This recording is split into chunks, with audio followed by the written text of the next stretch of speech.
এজন্য বিশ্বনবী বলতেন আসাদুহুম ফি আমরিল্লাহি ওমর, আমার দিনের ব্যাপারে সবচেয়ে কঠোর ওমর। বিশ্বনবী বলতেন আমার পরে কোনো নবী নাই, কোনো রাসূল নাই, তবে আমার পরে যদি কেউ নবী হতো আমার ওমর নবী হয়ে যেত। লা নবিয়্যা বা'দি ওয়ালা রাসূল, আমার পরে রাসূল নাই, কোনো নবী নাই, তবে লাউ কানা বা'দি নবিয়্যুন লাকানা ওমর। প্রভু তুমি বলেছ রাসূল দেবে না, বলনি দেবে না ওমর, বলনি দেবে না হামজা তারি, খালিদ বিজয়ী সমর। প্রভু তুমি বলেছ রাসূল দেবে না, বলনি দেবে না ওমর, বলনি দেবে না হামজা তারি, খালিদ বিজয়ী সমর। প্রভু তুমি বলেছ রাসূল দেবে না। আল্লাহু আকবার। মদিনায় যত মুনাফিক ছিল জমের মতো ভয় পাইতো সাইয়েদনা ওমরকে। শয়তানদের লিডার ইবলিসও ভয় পেত ওমরকে। বিশ্বনবী বলেন ওয়াল্লাযী নাফসি বিয়াদিহি, ওমর ওই সত্তার কসম যেই সত্তার হাতে আমার আত্মা, মা লাকিয়াকা শাইতানু সালিকান ফাজ্জান ইল্লা সালাকা ফাজ্জান গায়রা ফাজ্জিক। ওরে ওমর, শয়তান যদি তোমারে কোনো রাস্তায় দেখে, ইবলিস যদি তোমারে কোনো রাস্তা দিয়ে হাঁটতে দেখে, ইবলিস ওই রাস্তা রেখে দিয়ে অন্য রাস্তা দিয়ে হাঁটে। ইবলিসও সাইয়েদনা ওমর ফারুককে দেখলে, এই রাস্তা দিয়ে দেখলে ওর বাপের কি জীবনে এই রাস্তা দিয়ে হাঁটবে না, এই রাস্তা থুইয়া ও আরেক রাস্তা ধরবে, চিল্লায় পড়ে আল্লাহু আকবার। কাফেররা ভয় পেত, মুনাফিকরা ভয় পেত, শয়তান ভয় পেত, এমনকি বিশ্বনবীর বিবিরাও ভয় পেত। সুবহানাল্লাহ পড়ে। বিশ্বনবীর বিবিরা বিশ্বনবীরে ধরলেন, আমার এইটা কিনা দেন, ওইটা দেন। বিশ্বনবী কয় টাকা নাই, ক্ষমতা নাই, সামর্থ্য নাই, বেশি কথা কইলে তালাক নিয়ে যাও, তোমাদের চেয়েও সুন্দরী অনেক সতী সাধবী নারী আল্লাহ ব্যবস্থা করে দিবে। বিবিরা মাঝে মাঝে খুনসুটি করতো, নবীরে ধরতো, এইটা নাই ওইটা নেই, এটা দেন।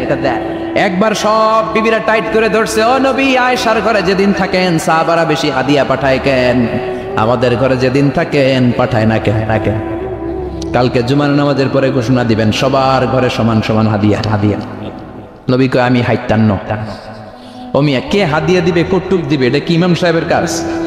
ইমাম সাহেবের বাসায় কে কোন দিন কি খাওয়াবে, কি গিফট দিবে, এটা তো কে যে গিফট দিবে তার ব্যাপার। বিশ্বনবী বললেন আবু বকরকে সবাই ভালোবাসে, তাই আবু বকরের মেয়ের ঘরে যেদিন আমার ডেট পরে থাকার সময়, ওই দিন হয়তো বেশি হাদিয়া পাঠায়, তোমাদের ঘরে পাঠায় না। আমার বলার কোনো সুযোগ? বিবিরা কয় না, আপনারে বলতেই হবে। নবী কয় আমি পারবো না। বিবিরা কয় পারবেন। ইন দ্য মিন টাইম দরজার পার থেকে কে যেন সালাম দিল, আসসালামু আলাইকুম ওয়া রাহমাতুল্লাহ। বিশ্বনবী বললেন ওয়া আলাইকুম আসসালাম। বিশ্বনবী বুঝতে পারলেন সালামটা আমার ওমরের সালাম। বিশ্বনবী সালামের উত্তর দিয়ে বিবিদের দিকে তাকায় দেখে একটা বিবি ওর সামনে নাই, সব উদাও, ভ্যানিশ হয়ে গেছে। ওই যে ওমর, সুবহানাল্লাহ পড়বেন না? এই জন্য ওমরকে শয়তানও ভয় পেত। আমাদের বাচ্চাদেরকে, আমার মেয়ে একটা মাত্র মেয়ে, খাইতে চায় না, শুধু আমার মেয়ে না, অধিকাংশ বাচ্চাদের এই অবস্থা। ওরা আম্মু এদিক দিয়ে খাওয়ায়, আবার দৌড় দেয়, আবার আমি খাওয়াই, আবার কান্নাকাটি করে, বলে গল্প শোনাও, তাইলে খাবো। এখন গল্প শোনাইলেও খায় না। বর্তমান সময়ের ছেলে মেয়েগুলো এরকম, এত জ্বালাতন করে, খেতে চায় না তো বলতে হয় বাঘ আসবে, বাঘ, সিংহ আসবে, সিংহ মামা আসবে, ঘুমাও, এগুলো আমরা বলি না? বড় দোষী তো আপনারা কি বলেন? বাচ্চা যদি না ঘুমায়, না খাইতে চায়, এগুলোই তো বলে। বাঘ আসবে, বিড়াল আসবে। মদিনাতে ওমরে ফারুক যখন খলিফা, মদিনার কোনো বাচ্চারা যদি না খেতে চাইতো, না ঘুমাইতে চাইতো, মদিনার মায়েরা বলতো তাড়াতাড়ি ঘুমাও, ওই যে ওমর আসতেছে, ওমর। আল্লাহু আকবার। কি শাসক ছিলেন সাইয়েদনা ওমর! সবাই সমান, ওনার বিধান, ওনার রীতি সবার জন্য সমান। মদ খাওয়ার অপরাধে নিজের কলিজার টুকরা ছেলে আবু শাহমাকে 80টা বেত মেরেছে। হাদিসটা দাঈফ, তবে শিক্ষা আছে আমাদের জন্য। 80টা বেত মেরেছে। এক রাতে পাওয়া যায় বেত মেরে ছেলেটাকে আহত করে ফেলেছে, আর এক রাতে পাওয়া যায় পিটাতে ছেলেটাকে দুনিয়া থেকে শেষ করে ফেলেছে। ছেলের মুখে গন্ধ পেয়েছে। আর শারিবতা খামরান, কিরে মদ খাইছস? না বাবা, শারিবতু নাবিজ, আমি নাবিজ খেয়েছি। নাবিজ খাওয়া যায়। নাবিজ হচ্ছে রাতের বেলা আরবরা দুধের মধ্যে শক্ত ফুরমা ছেড়ে দেয়, 1 কেজি দুধের মধ্যে 10টা শক্ত খুরমা ছেড়ে দিলে সকালবেলা দুধের কালারটা সাদা থাকে না, শক্ত খুরমার রস টেনে ওটা লাল হয়ে যায়, খেতে বড় মজা, এটাকে বলে নাবিজ। কিন্তু সকালেই খেতে হবে। ওইটারে যদি 3 দিন জমায়ে রাখেন, 4 দিন জমায়ে রাখেন, ওইটাও গাঞ্জা হয়ে যাবে, ওইটাও তারি হয়ে যায়, মদ হয়ে যায়। সাইয়েদনা ওমরের ছেলে এই কাজ করেছেন, একটু তারির স্বাদ নেয়ার জন্য 4 দিন রেখে দিয়েছে। সাইয়েদনা ওমর বললেন, কি খাইছস? কয় মদ খাই নাই। নাবিজ খাইছস? এদিকে আয়। ইফতাহ ফামাক, মুখ খোল। করার পরে মুখের সামনে নাক নিয়ে গন্ধ দেখে মদের গন্ধ, কলারটা ধরে মসজিদে নববীতে নিয়েছে। ইন দা মিন টাইম মসজিদে নববীতে জোহরের নামাজ হয়। নিজের ছেলেকে মসজিদে নববীর উস্তানা বলে, উস্তানাতু মসজিদুন নববী, মসজিদে নববীর পিলারে বেঁধেছেন। যেহেতু উনি খলিফা, মসজিদে নববীর ইমাম, জোহরের নামাজের ইমামতি করলেন, সালাম ফিরালেন, আসসালামু আলাইকুম ওয়া রাহমাতুল্লাহ, আসসালামু আলাইকুম ওয়া রাহমাতুল্লাহ। সালামের পর বললেন, মাকানাকুম ইনদানা হাদ, সুন্নতের পর বসে যাবেন, আমাদের একটা হদ আছে। আল্লাহর দেয়া যে বিধান, বিচার, এটাকে আরবিতে বলে হাদ, প্লুরাল হচ্ছে হুদুদ। আমাদের হুদুদ আছে, মানে গুরুদণ্ড আছে, বসবেন। হাজার মানুষ সবাই ওযু করে যখন ঢুকতেছিল, দেখে আবু শামা পিলারে বাঁধা। সবাই তো আশ্চর্য, কি আজীব তামাশা, প্রেসিডেন্টের পোলা বাঁধা। নামাজের পরে বাইরে আসার পরে হাজার মানুষ তাকিয়ে আছে। কানাঘুষা শুরু হয়ে যায়। সবাই বলে, কি হয়েছে? ওমর কয়, আমার টানাটানি করা যাবে না, এই যে থামেন। এখন টানলে কি হবে আমি জানি, খুব বিশৃঙ্খলা হবে। দাঁড়ায় শুনলে ডবল সওয়াব। আমি চলে গেলে এরপর আপনারা টানাটানি করে ঢুকেন। কথা শুনতেছেন তো? মনোযোগ আছে? লোকদের মধ্যে কানাঘুষা। প্রেসিডেন্টের ছেলে, কেউ কয় ওমর মনে হয় মারবে না, যেহেতু নিজের ছেলে তো একটু ধমকি দিয়ে ছেড়ে দিয়ে। কেউ বলায় না, ওমর তো এত সহজ মানুষ না, মদের বিচার তো 80টা বেদ, মনে হয় 40টা মারবে। কেউ কয় না, 80টাই মারবে। ওমর চেয়ারে বসে জল্লাদরে ডাকলেন, বললেন, ইবদা বিসমিল্লাহ, নে চাবুক শুরু কর। বাইতুল মাল থেকে শক্ত সাইজের একটা চাবুক আনবি। জল্লাদ চাবুক এনে দাঁড়ালেন। ওমর বললেন, ইবদা বিসমিল্লাহ, শুরু কর। জল্লাদ মারতে শুরু করেছে। ওয়াহিদ, ইতনাইন, তালাতা, 3টা মারার পরে এক থাপ্পড় মেরে জল্লাদকে 3 হাত দূরে ফেলে দিলেন। ধমক দিয়ে বললেন, তুই চাবুক মারস নাকি চাকরি বাসাস? আসলে জল্লাদ কিন্তু আসতে পারে নাই, দেহের যত জোর ছিল জোর দিয়ে মেরেছে, কিন্তু ওমরের পছন্দ হয় নাই। ওমর বলে, ইন্দাকা তালাতা ইনদি ওয়াহিদ, তোর হিসাবে চাবুক মারা হয়েছে 3টা, আমি ওমরের হিসাবে মাইর হয়েছে একটা। চাবুক আমার হাতে দে, আমি 2 নাম্বার থেকে শুরু করি। ওমরে ফারুক 2 নাম্বার শুরু করলেন। 2, 3, এক একটা চাবুক মারে, ছুপ করে চামড়া ছিলে, রক্তগুলো মসজিদে নববীর বারান্দার পিলারের মধ্যে লাগে। ওমরের চেয়ে শক্তিশালী দ্বিতীয় কোনো পুরুষ মদিনার জামিনে ছিল নাকি? ওমরের হাতের মাইর। ছেলেটা চিৎকার দিয়ে বলে, বাবা, ও আব্বা, আর মদ খাবো না, ছেড়ে দেন, আর খাবো না। মদ তো আমি খাই নাই, আমি খেয়েছি নাবিজ, 3-4 দিন রাখার কারণে একটু মাতলামি হয়েছে আমার। আব্বা, এবারের জন্য ছেড়ে দেন, আর খাবো না। ওমরের কঠোর হৃদয়ে কোনো দয়া মায়া আসনা, মারতে লাগলেন। এবার আবু শাহামার মা, ওমরের বউ, পায়ের মধ্যে ওমরের পায়ে পড়ে ডেকে বলে, ওমর, আমার কলিজার টুকরা ছেলেটারে মারিস না। 30টা বাড়ি মারা হয়েছে, আর বাকি 50টা বাড়ির জন্য এক একটা চাবুকের বিনিময়ে আমি এক একটা উট আল্লাহর রাস্তায় সদকা করবো রে ওমর। সাইয়েদনা ওমর বলে, আরে নিয়ে যাও। আবু শাহামার বাপ উট দিয়ে আল্লাহর জাইন চাবুকের বাড়ি থেকে একটা বাড়িও কমানো যাবে না, 80টা বাড়ি দেয়া পর্যন্ত পৃথিবীর কোন শক্তি আবু শাহামারে আমার হাত থেকে ছুটাতে পারবে না। আবু শাহামার মা কাঁদতে লাগলো। ওমরের মনে দয়া মায়া হয় না। 40টা বাড়ি মারার পরে ছেলে বেহুশ, 50টা মারার পরে আবু শাহামা দুনিয়া থেকে শেষ। সবাই নিস্তব্ধ নীরবতা, পিন ড্রপ সাইলেন্স, পিন পতন নীরবতা। রাগে তখনও গড়গড় করছে ওমা। সাইয়েদনা ওমর বললেন, গোসল দে, জানাজা দে, কবর দে। কবর দেওয়ার পরে ওই কবরের উপর 51 নাম্বার থেকে মারা শুরু করলেন। 52, 53, 60টা, 70টা, 80টা চাবুকের বাড়ি কবরের মধ্যে বিশাল বড় বাড়ি মেরে আঘাত করে আল্লাহরে ডেকে বললেন, আল্লাহ, আমার ছেলে হওয়ার কারণে, প্রেসিডেন্টের ছেলে হওয়ার কারণে আমি পার্সিয়ালিটি করি নাই, একটা চাবুকের বাড়িও কম দেই নাই। কিয়ামতের দিন তুমি আমারে জালিমদের কাতারে দাঁড় করাতে পারবা না। আল্লাহু আকবার। ওই ওমরের শাসন যদি দেশে থাকতো, দেশটারে মদিনা বানাইতো কে? এখন রিকশাওয়ালার পোলার জন্য এক নিয়ম, প্রধানমন্ত্রীর পোলার জন্য আরেক নিয়ম, কুলিওয়ালা ঠেলাওয়ালার জন্য এক নিয়ম, প্রেসিডেন্টের মেয়ের জন্য আরেক নিয়ম। জোরে বলেন ঠিক কিনা? সবার জন্য যদি এক নিয়ম হতো, চুরি করলে যদি হাত কাটা হতো, জিনা করলে যদি পাথর মেরে গর্দানটা উড়িয়ে দেয়া যেত, বাংলার জমিনে আর কোনো চোর আর জিনাখোর পাওয়া যেত না। চুরি করলে হাত কাটো কার আইন? তবে এটা কলা চোর, মুরগি চোর, ডাব চোর, আম চোর না। যেই চোরগুলো একটা কলমের সিগনেচারের খোঁচায় দেশের 1000 কোটি টাকা মেরে দেয়, ওই চোরদের হাত আগে কাটতে হবে। জোরে কোন ঠিক কিনা? এক কলমের খোঁচায় শেয়ার বাজার খাইয়া ফেলায়, হলমার্ক খাইয়া ফেলায়, দেশের টাকা সুইজারল্যান্ডে পাঠায়, ওই চোরগুলার হাত। জোরে বলেন ঠিক কিনা? আল্লাহর দিন বাস্তবায়নে সবচেয়ে কঠোর সাহাবী ছিলেন ওমর। আবু বকর ছিলেন নরম, ওমরের মেজাজকে গরম বানাইছে কে? এই জন্য ইসলামের মধ্যে যেমনি সহনশীলতা আছে, আবার ইসলামের মধ্যে বিদ্রোহ আছে না নাই? ওই রকম একটা ওমরের দরকার, আমাদের বেশি চাই না। জোরে বলেন ঠিক কিনা?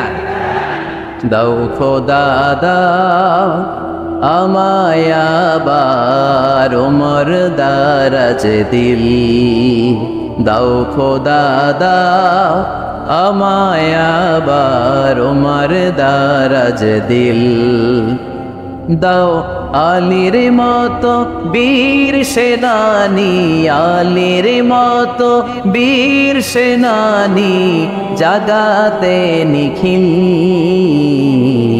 দাও খোদা দাও আমায় আবার ওমর দারাজ দিল। সুবহানাল্লাহ পড়েন। একটা ওমর লাগবে, চিল্লায় বলেন কয়টা?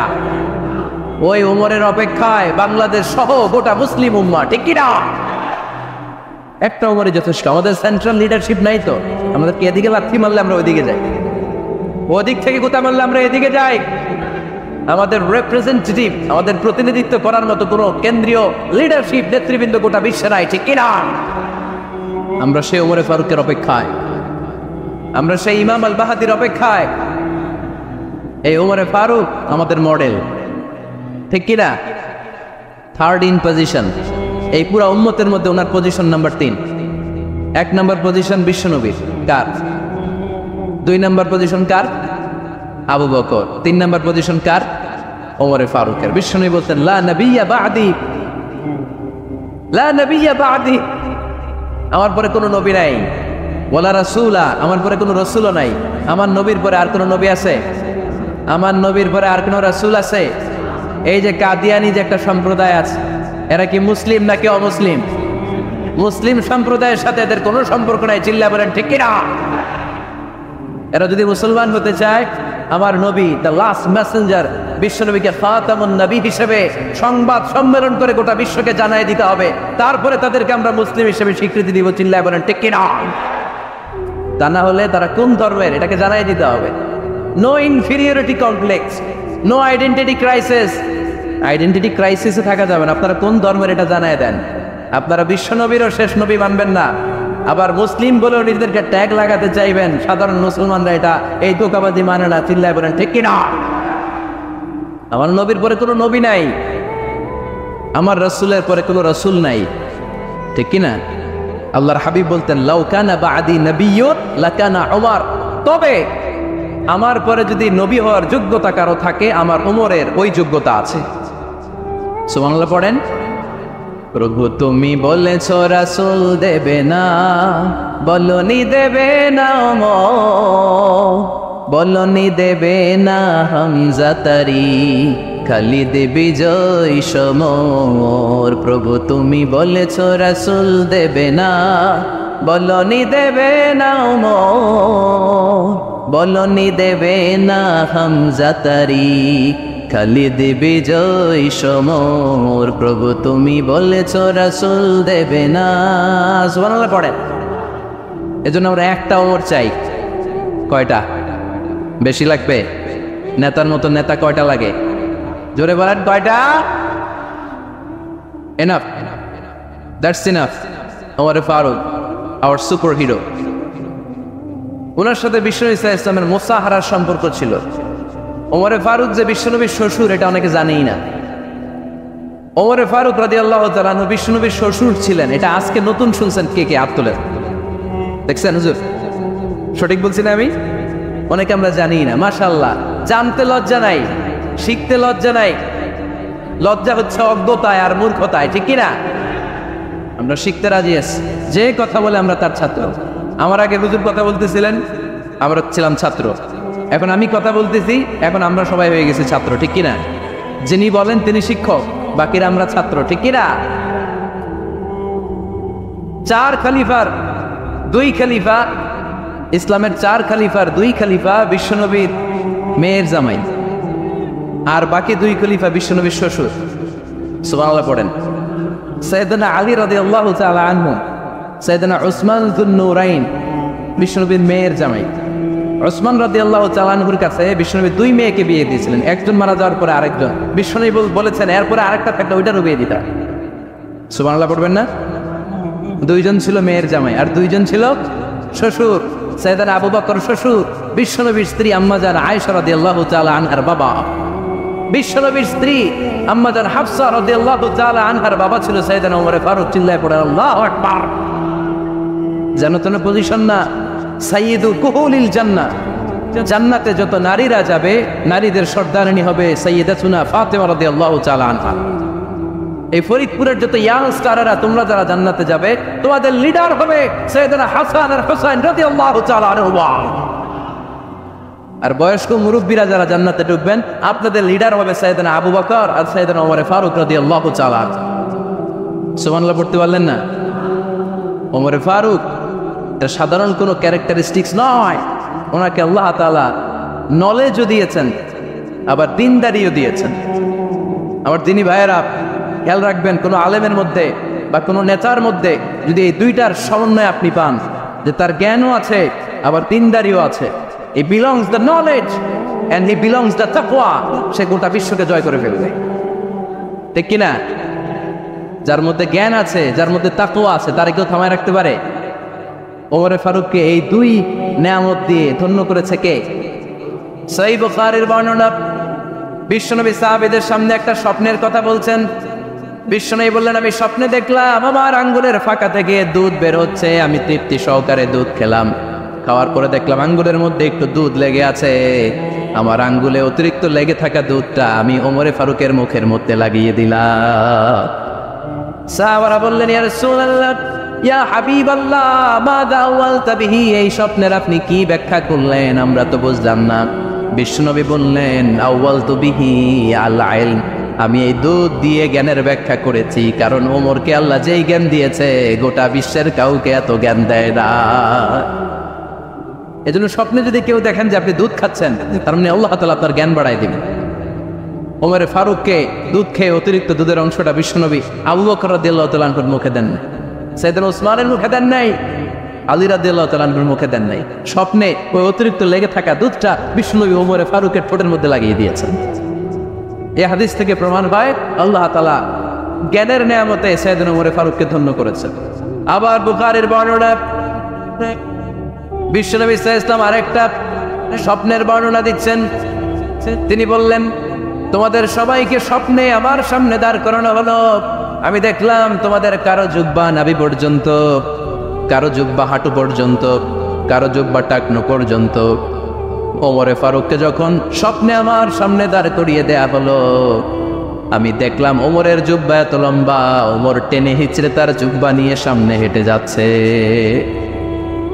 সাহাবারা বললেন, ফামাযা আওয়ালতা বিহি ইয়া রাসূলুল্লাহ, ও আল্লাহর রাসূল, এই স্বপ্ন দিয়ে আপনি কি বোঝাতে চাইলেন? আমরা কিছু বুঝলাম না। বিশ্বনবী বললেন, আউয়ালতু বিহি আদ-দীন, আমি এই হাদিসের দ্বারা দিনের ব্যাখ্যা করলাম, যার জামা যত লম্বা তার দিনদারি তত বেশি। সুবহানাল্লাহ, আসতে পড়েন। স্বপ্নে দেখলেন কোন সাহাবীর জুব্বা নাভি, কোন সাহাবীর হাঁটু, কারোটা টাকনু, কিন্তু ওমরে ফারুকের জুব্বা এত লম্বা, তিনি তার জুব্বা টেনে হিচড়ে যাচ্ছেন। বিশ্বনবী বললেন, এটা দ্বারা আমি দিন, আমি তাকওয়া, দিনদারি, তাকওয়া, এটার ব্যাখ্যা করেছি। তার মানে ওমরে ফারুকের তাকওয়ার সামনে সব তাকওয়া পানি হয়ে যাবে। কোন সুবহানাল্লাহ। আল্লাহ তাআলা সাইয়েদনা ওমরে ফারুককে দিনের জ্ঞান দিয়েছেন, তাকওয়া দিয়েছেন। যুবক ভাইয়েরা, যাকে আল্লাহ তাআলা দিনের জ্ঞান দেয় যাকে আল্লাহ তাআলা তাকওয়ার এই গুণ দিয়ে সমৃদ্ধ করে, তার জন্য গোটা বিশ্বের সব দরজাগুলোকে ওপেন করে দেয় কে? কত বড় মুত্তাকি ছিলেন সাইয়েদনা ওমরে ফারুক। মদিনার সমাজে কয়জন মুনাফিক ছিল বিশ্বনবী ছাড়া কেউ বলতে পারতেন না। বিশ্বনবী কোন সাহাবীকে মুনাফিকদের লিস্ট দিয়ে যান নাই, একজন সাহাবী ছাড়া। দেখি কেউ বলতে পারেন কিনা ওই সাহাবীর নাম? কি নাম? হুযায়ফা ইবনুল ইয়ামান রাদিয়াল্লাহু তাআলা আনহু। ওনাকে বলা হতো সাহিবু সিররি রাসূলিল্লাহ, আল্লাহ রাসূল সাল্লাল্লাহু আলাইহি ওয়াসাল্লামের গোপন তথ্যের ধারক বাহক। সুবহানাল্লাহ পড়বেন না? বিশ্বনবী ইন্তেকালের আগে মদিনার সমাজে মোট কয়জন মুনাফিক আছে এই তথ্য আবু বকরকে বলেন নাই, ওমর রাদিয়াল্লাহু তাআলা আনহুকে বলেন নাই, উসমান রাদিয়াল্লাহু তাআলা আনহু, আলী রাদিয়াল্লাহু তাআলা আনহু, আশারাতুল মুবাশশিরিনা বিল জান্নাহ কোন সাহাবীকে বলেন নাই। শুধুমাত্র কেবলমাত্র একমাত্র হুযায়ফা ইবনুল ইয়ামান রাদিয়াল্লাহু তাআলা আনহুর কাছে মুনাফিকদের লিস্টে বিশ্বনবী দিয়ে গিয়েছেন। সুবহানাল্লাহ পড়ে। মদিনায় কারা কারা মুনাফিক কেউ জানতো না হুযায়ফা ছাড়া। কে ছাড়া? নামটা আজকে মুখস্থ করেন, যাতে অন্য কোনো ওয়াজে কেউ জিজ্ঞেস করলে বলতে পারেন। মুনাফিকদের লিস্ট যে সাহাবীর কাছে বিশ্বনবী দিয়ে গিয়েছিলেন, সাহাবীর নাম কি? নাম? নামটা কেমন লাগে? ভাল লাগে? অনেকে আমারে জিজ্ঞেস করে, হুজুর আমার ছেলে হবে আগামী মাসে, একটা নাম দেন। নাম দিয়ে দিলাম হুযায়ফা। যাদের হবে ছেলে, এলাকায় যাদের নেক্সট কয়েক মাসে ছেলে হবে, খালি হুযায়ফা চলবে। কি চলবে? ভাল লাগে? নামটা ভাল লাগে? রাইখেন, অনেক সুন্দর নাম। উনি জানতেন মুনাফিক কারা। দেখেন ওমরে ফারুকের তাকওয়ার লেভেলটা কত হাই হাই।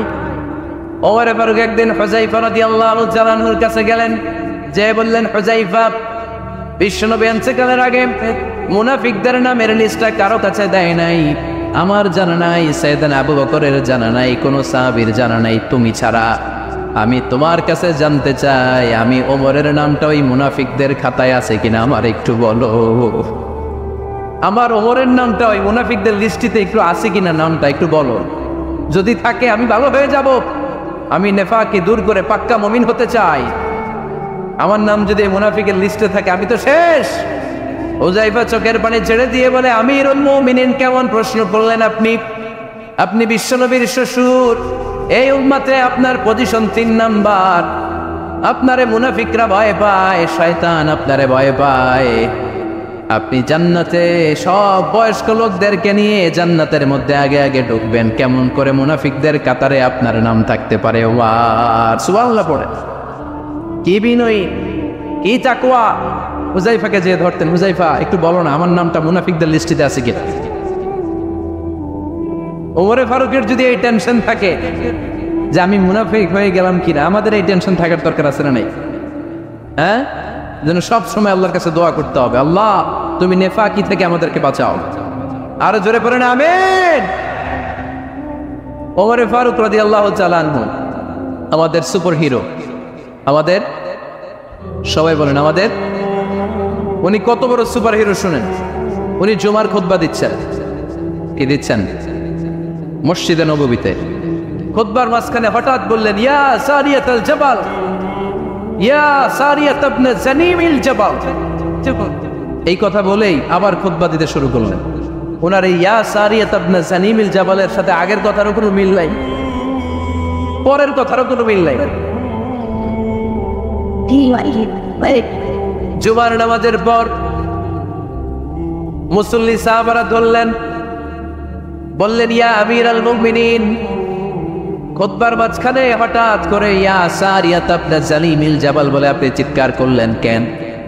আপনার এই বাক্যের সাথে আপনার খুতবার আগের বাক্যের কোনো মিল নাই, আপনার খুতবার পরের বাক্যেরও কোনো মিল নাই। এই কথা আপনি কারে বললেন, কারে উদ্দেশ্য করে বললেন? এই কথার তাৎপর্য কি আমাদেরকে বুঝিয়ে বলেন। ওমরে ফারুক বললেন, আমি যখন খুতবা দিচ্ছি আমি দেখতে পেলাম ওই যে কয়েক মাস আগে আমি আমার মুসলিম সেনাবাহিনী পারস্যে আক্রমণের জন্য পাঠিয়েছি বর্তমান ইরান। ইরানের ওই বিশাল এলাকাতে পারস্যে আমি আমার ব্যাটালিয়ন পাঠিয়েছি। আমি হঠাৎ করে দেখতে পেলাম আমার মুসলিম বাহিনীর সেনাপতি যুদ্ধের এক পর্যায়ে তার ডানে আছে উপত্যকা, বায়ে আছে পাহাড়। সে পাহাড়ি রাস্তা ছেড়ে দিয়ে উপত্যকার দিকে যেতে শুরু করেছে। আমি দেখতে পেলাম আবার মুসলিম বাহিনী যদি উপত্যকার দিকে ছুটে বেড়ায়, কাফের মুশরিকরা আমার মুসলিম বাহিনীকে কচুকাটা করে ফেলবে। তাই আমি এখান থেকে তাদেরকে কমান্ড দিয়ে বলেছি, ইয়া সারিয়াতাল জাবাল, উপত্যকার দিকে নয় পাহাড়ের দিকে যাও, তাহলেই তোমাদের বিজয় নিশ্চিত হয়ে যাবে। উপত্যকার দিকে যেও না, ইলাল জাবাল, ইলা সারিয়াতিল জাবাল, পাহাড়ের দিকে ছোট। সাহাবারা অবাক, ঘটনা কি? উনি বসে আছেন মদিনায় মসজিদে নববীর মিম্বারে দাঁড়িয়ে, উনি যদি ইয়া সারিয়াতাল জাবাল বলে, এটা কি ইরানে যাবে নাকি? ও মিয়া, তখনকার সময়ে বর্তমানের মতো মোবাইল ছিল নাকি? ইন্টারনেট ছিল নাকি? কিছু ছিল?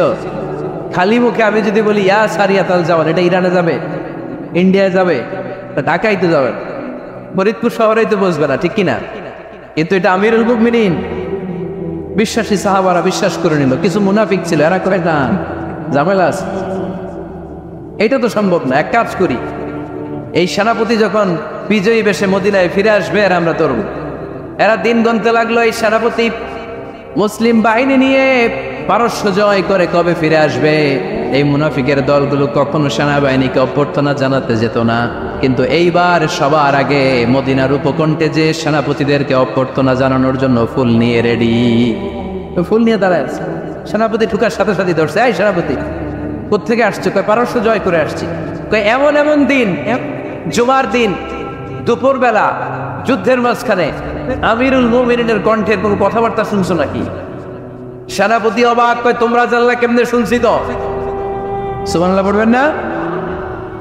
আমরা যুদ্ধে একটা ভয়ঙ্কর অবস্থার মধ্যে ছিলাম, পেছন থেকে শত্রুরা আমাদেরকে আক্রমণ করতে শুরু করে দিল। ডানে যাব না বায়ে যাব, সামনে যাব নাকি পেছনে যাব, রাস্তা খুঁজে পাচ্ছি না।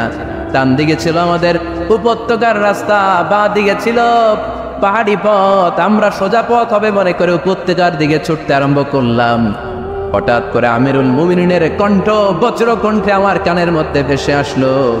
আমার মনে হলো আমিরুল মুমিনিন কেমন যেন আমাকে কমান্ড দিচ্ছেন আর বলছেন, ইয়া সারিয়াতাল জাবাল, ডান দিকে উপত্যকার পথে নয়, তাড়াতাড়ি পাহাড়ের দিকে সৈন্যবাহিনী নিয়ে উঠে যা। পাহাড়ের দিকে, ডানে না, this is wrong track and this is the right track. ওই দিন যদি ওমরে ফারুকের ওই গাইডলাইন, আমিরুল মুমিনিনের কমান্ড যদি আমি না শুনতাম, আজকে বিজয়ের বেশে ফিরতেও পারতাম না, আমাদের চেহারাও তোমরা দেখতে পেত না। ওমরে ফারুকের ওই কমান্ড, ওই গাইডলাইন অদৃশ্য থেকে শোনার কারণে ওই পারস্যের মধ্যে আমাদেরকে সেই যুদ্ধে বিজয় দান করেছে কে? দিস ইজ ওমরে ফারুক, দিস ইজ ওমরে ফারুক। বিশ্বনবী বলছেন, ওমর, মা লাকিয়াকা শাইতানু সালিকান ফাজ্জান ইল্লা সালাকা ফাজ্জান গায়রা ফাজ্জিক। ওমর, শয়তান ইবলিস যদি তোমার কোনো রাস্তা দিয়ে হাঁটতে দেখে, শয়তান ওই রাস্তা রেখে দিয়ে অন্য রাস্তা দিয়ে হাঁটে। সুবহানাল্লাহ বাড়িতে যায় বললেন, কে বলতেছে? বিশ্বনবী। কার ব্যাপারে? কার ব্যাপারে? ওমরে ফারুকের ব্যাপারে। শয়তান যদি দেখে যে ওমরে ফারুক এই রাস্তা দিয়ে হাঁটতেছে, শয়তান ওই রাস্তা রেখে দিয়ে অন্য রাস্তা দিয়ে হাঁটে। সুবহানাল্লাহ পড়েন। রাত্রিবেলা আমরা আমাদের বাচ্চা ছেলে মেয়েদেরকে যখন খাওয়াই, বাচ্চারা খেতে চায় না, এরকম হয় আপনাদের ফরিদপুর এলাকায়? হ্যাঁ, এই এলাকায় হয় নাকি? খেতে চায় না বাচ্চারা, এই চকলেট দেখায়া, এই মিনা কার্টুন দেখায়া, এইটা সেইটা এগুলো সেগুলো বলে, গল্প টল্প বলে পুলায় খাওয়ানো লাগে, তাই না? তারপরও খায় না। আমারও ছোট মেয়ে আছে, খেতে চায় না, এইটা সেইটা এমনি সেমনি খাওয়ানো লাগে। তো শেষে না পেরে মা বাবা বলতে বাধ্য হয়, ওই যে ভূত আসতেছে, ভূত, তাড়াতাড়ি তাড়াতাড়ি খাও, তাহলে যে ভূত ধরবে তো। ওই যে বাঘ আসতেছে, বাঘ, তাড়াতাড়ি খাইলে তাহলে বাঘে কামড়াবে। বলি না আমরা? আপনারা কি বলেন? ভূত। আর কি বলেন? হ্যাঁ হ্যাঁ, আচ্ছা, এক এক জায়গায় এক একটা আমরা বলি, ভূত আসবে, বাঘ খাবে, ভাল্লুক খাবে, তাড়াতাড়ি খাও। মদিনাতে যখন ওমরে ফারুক আমিরুল মুমিনিন, মদিনার মায়েরাও বাচ্চাদেরকে খাওয়াতে পারতো না, ছোট্ট মেয়েদেরকে খাওয়াতে পারতো না, খাওয়া নিয়ে যন্ত্রণা করতো। বাচ্চারা যখন মদিনায় খেতে চাইতো না রাত্রিবেলায়, মদিনার মায়েরা বলতো, তাড়াতাড়ি খাও, হা হুয়া ইয়াতি উমর, হা হুয়া ইয়াতি উমর, তাড়াতাড়ি খা, নাইলে ওই যে ওমর আসতেছে, Umar. This is our super hero. সাইয়েদনা ওমর ফারুক রাদিয়াল্লাহু তাআলা আনহু শুধু শয়তানই ভয় পেত না, মুনাফিকরাও ভয় পেত, জমের মতো ভয়। শুধু তাই না, আমাদের আম্মাজান বিষ্ণু সাল্লাল্লাহু আলাইহি ওয়াসাল্লামের স্ত্রীরাও ওমর ফারুককে ভয় পেতেন। সুবহানাল্লাহ কইবেন না? মাঝে মাঝে বিষ্ণু সাল্লাল্লাহু আলাইহি ওয়াসাল্লামের সাথে আম্মাজান আয়েশার ঝগড়া হতো, হতো না? আপনাদের ফ্যামিলিতে ঝগড়া হয়? হয় না? হয় না? কার কার দেখি? ওরে আল্লাহ, অনেক আল্লাহর ওলি আছে তো এই জায়গায়। ঝগড়া হয় না? এ কি কথা কয় ঝগড়া হয় না বলে? বিশ্বনবীর ফ্যামিলিতে ঝগড়া হয়, আপনার ফ্যামিলিতে হয় না? মিষ্টি ঝগড়া। আর ও বিয়েই করে নাই,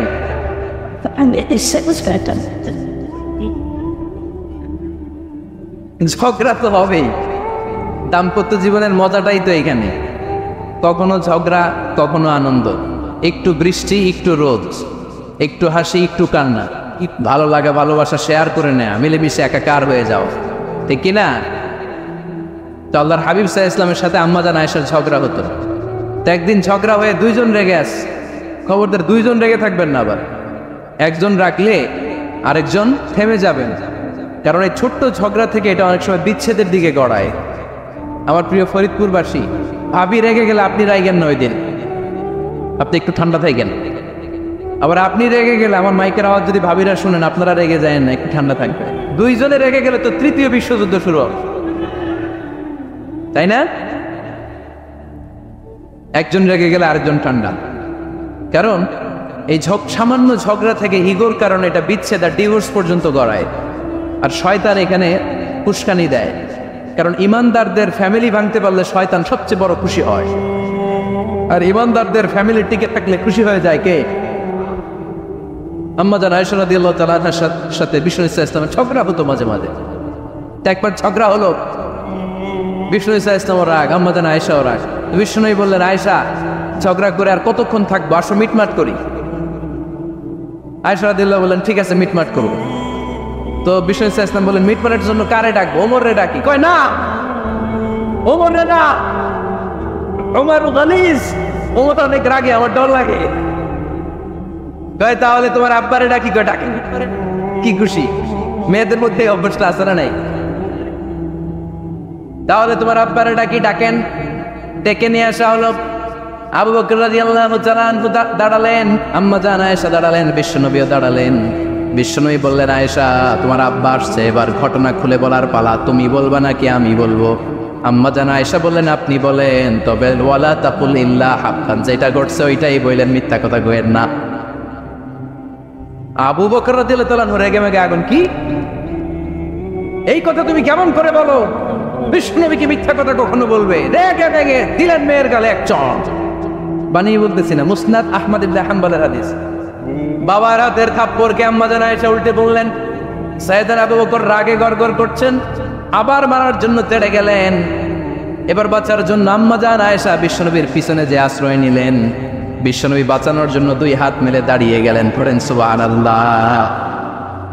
বিশ্বনবী যখন দুই হাত মেলে দাঁড়িয়ে গেলেন, সাইয়েদনা আবু বকর রাদিয়াল্লাহু আনহু থেমে গেলেন। সাইয়েদনা আবু বকর রাদিয়াল্লাহু তাআলা আনহু ঘর থেকে বের হয়ে বারান্দায় দাঁড়ালেন। পড়েন সুবহানাল্লাহ। এবার বিশ্বনবী আম্মাজান আয়েশার কাছে যেয়ে বলেন, ইয়া আয়েশা কাইফা রাআইতিনি আনকাসতুকি মিনার রাজুল, দেখছো কেমনে বাঁচাইলাম? আপনি না থাকলে বর্তমানে ফেলতো আজকে, আমি বাঁচাইছি তোমারে। আমি আমার লগে ঝগড়া করে তুমি? লজ্জায় পড়ে আম্মাজান আয়েশা খিলখিল করে হেসে দিলেন, বিশ্বনবীও হেসে দিলেন। দুইজনের হাসির মধুর আওয়াজ শুনে সাইয়েদনা আবু বকর বাইরে থেকে অবাক, কিরে এতক্ষণ না ঝড় তুফান, এখন দেখি হাসি। সালাম দিয়ে অনুমতি নিয়ে ভিতরে ঢুকলেন। ঢুকে দেখেন আম্মাজান আয়েশাও হাসে, বিশ্বনবীও হাসে। এ হাসি দেখে আবু বকর রাদিয়াল্লাহু আনহু হেসে দিলেন। আরশের উপর থেকে খুশি হয়ে গেলেন কে? এবার সাইয়েদনা আবু বকর রাদিয়াল্লাহু তাআলা আনহু বললেন, ইয়া রাসূলুল্লাহ আশরিকানি ফি সিলমিকুমা কামা আশরাকতুমানি ফি হারবিকুমা। ও নবী, যুদ্ধ লাগলে, দুইজন যুদ্ধ লাগলে মীমাংসার জন্য যেমনি আমারে ডাকেন, এরকম হাসি আর আনন্দের মুহূর্তেও আমারে একটু ডাইকেন। আশরিকানি ফি সিলমিকুমা কামা আশরাকতুমানি ফি হারবিকুমা। নবী, আপনাদের মধ্যে ঝগড়া লাগলে সন্ধি করার জন্য আমারে যেমনি ডাকেন, আপনাদের হাসি খুশি আনন্দ খুনসুটি এই মজাদার মুহূর্তগুলোতে আমার বঞ্চিত রাইকেন না, আমার একটু ডাইকেন। সুবহানাল্লাহ পড়েন। এই মুসনাদে আহমদ ইবনে হাম্বলের হাদিস শোনার উদ্দেশ্য হচ্ছে বিশ্বনবী প্রথমে ওমর ফারুকের নাম বলেছিলেন। সাইয়েদনা আয়েশা বলে না, আমি ডরাই। আইবাত, দিস ইজ কল্ড আইবাত ওমর। একবার বিশ্বনবীর সব বিবিরা ধরলেন, ও নবী আমাদেরকে এটা দেন ওইটা দেন, ঘরে এইটা নাই ওইটা নাই ওইটা নাই। বিশ্বনবীকে আমার কাছে কিচ্ছু নাই, যদি এমনি আমার বউ হয়ে থাকতে চাও থাকো, তাহলে তা না হলে যা লাগবে কিনে দেব, সাথে সাথে তালাকও দিয়ে দিব। কিছু দিতে পারবো না, আমার নাই তো সামর্থ্য নাই। কিন্তু বিবিরাও ছাড়া না, এটা দেন ওইটা দেন না, এটা বিশ্বনবী রহমতের নবী, বিবিদেরকে বুঝাতেও পারেন না। বিবিরা আবদার করতেছে নবী এটা লাগবে ওইটা লাগবে। ইন দ্য মিন টাইম বিশ্বনবী একজনের সালাম শুনতে পেলেন, কে যেন দরজায় দাঁড়িয়ে বলতেছে আসসালামু আলাইকুম। বিশ্বনবী দরজার দিকে তাকালেন, তাকিয়ে বললেন ওয়া আলাইকুম আসসালাম, আর বুঝতে পারলেন এটা আমার ওমরের সালাম। সালাম দেওয়ার পরে বিবিদের দিকে তাকায় দেখে একজন বিবিও নাই, সব অন্দরমহলের ভিতরে দৌড়। সুবহানাল্লাহ পড়তে পারলেন না? This is our super hero Omar. এরকম ওমর একটা লাগবে, চিল্লায় বলেন কয়টা? একটা ওমর গোটা বিশ্বকে সোজা করে দিবে। একটা ওমর সবল আর দুর্বলের সব পার্থক্য দূর করে দিবে। মাজলুমের উপর জালিমের অত্যাচারের অবসান ঘটায় দিবে।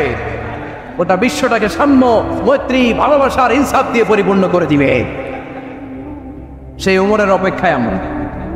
নিজের ছেলেকে 80টা বেত মেরেছেন। কয়টা? 80টা বেত মেরেছে। এই ব্যাপারে অনেকগুলো বর্ণনা পাওয়া যায়। সবচেয়ে সহিহ বর্ণনা হচ্ছে মুয়াত্তা ইমাম মালিকের বর্ণনা। ওমরে ফারুক রাদিয়াল্লাহু তাআলা আনহুর ছেলে আব্দুর রহমান মারুফুন বিআবি শাহমা ছিলেন মিশরে। ওখানে নাবিজ খেয়েছিলেন। নাবিজ হচ্ছে আরব দেশের লোকেরা দুধের মধ্যে শক্ত খুরমা রাত্রেবেলা ঢেলে দিত। ঢেলে দিলে সারা রাত ওই খুরমার রসটা দুধের সাথে মিশে দুধটা লাল হয়ে যেত। এটারে সকালবেলা খেত, খুব সুস্বাদু। এটাকে বলে নাবিজ। কিন্তু এটা রাতে ভিজাইলে সকালেই খাইতে হয়, রেখে দিলে আবার একটু সমস্যা হয়। এটা অনেকটা তারির মতো হয়ে যায়, মাতলামি চলে আসে।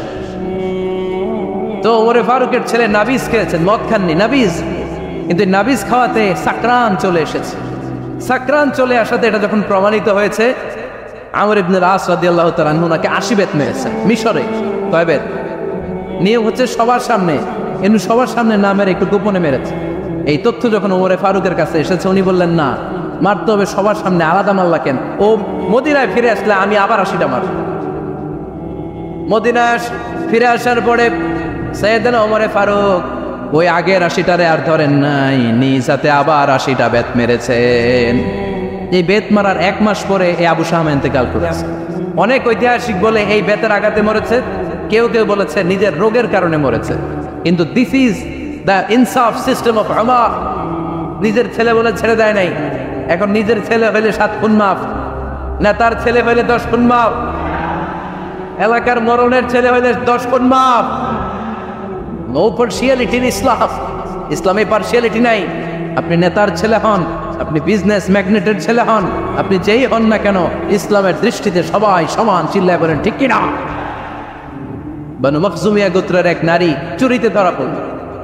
সাহাবারা বললেন নবী, মদিনার সবচেয়ে ভ্যারি প্রেস্টিজিয়াস এন্ড ডিগনিফাইড ফ্যামিলির মেয়ে, আপনি হাত কাইটেন না, কারণ ইসলামের নিয়ম চুরি করলে কি কেটে দাও? বিশ্বনবী বললেন বলো কি? হাত না কাটার জন্য তোমরা আমাকে রেকমেন্ড করছো? এটা আল্লাহর আইন। পৃথিবীর কেউ রেকমেন্ড করলো শোনার ক্ষমতা আমার নাই, কারণ আইনটা দিয়েছে কে? লাউ কানাত ফাতিমাতু বিনতি মুহাম্মাদিন সারাকাত লাকাতা মুহাম্মাদুন ইয়াদাহা। আরে বনু মাকজুমিয়া মেয়ে তো দূরের কথা, আমার কলিজার টুকরা ফাতেমাও যদি আজ চুরিতে ধরা পড়তো, তার হাত কেটে দিতে আমি 1 মিনিটও দেরি করতাম না। দিস ইজ ইসলাম। এই হচ্ছে ওমরে ফারুকের মানাকিব। এরকম ওমরে ফারুক কয়টা লাগবে?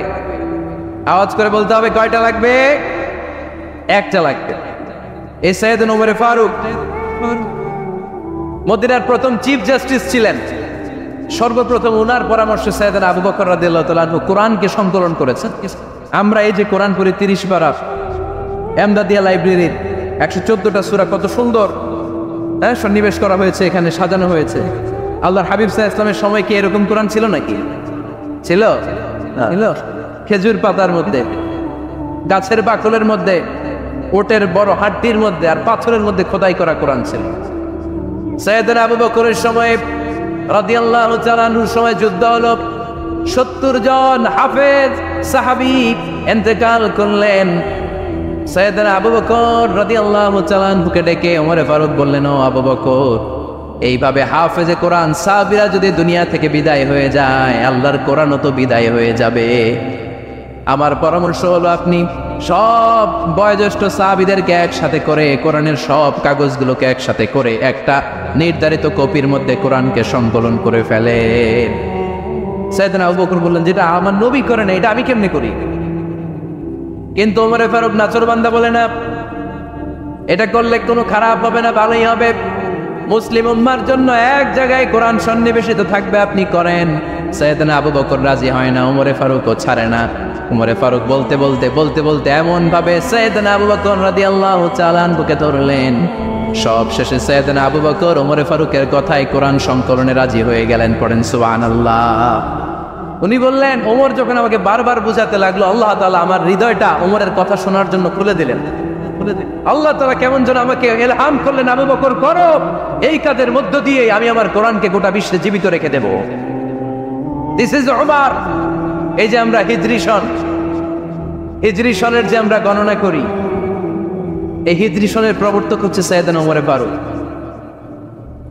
সুবহানাল্লাহ। নাই আপনাদের মনোযোগ আছে না গেছে? কই ঘুমায় গেলেন মনে হয়? তাকবীর দেন তো একজন আওয়াজ করে।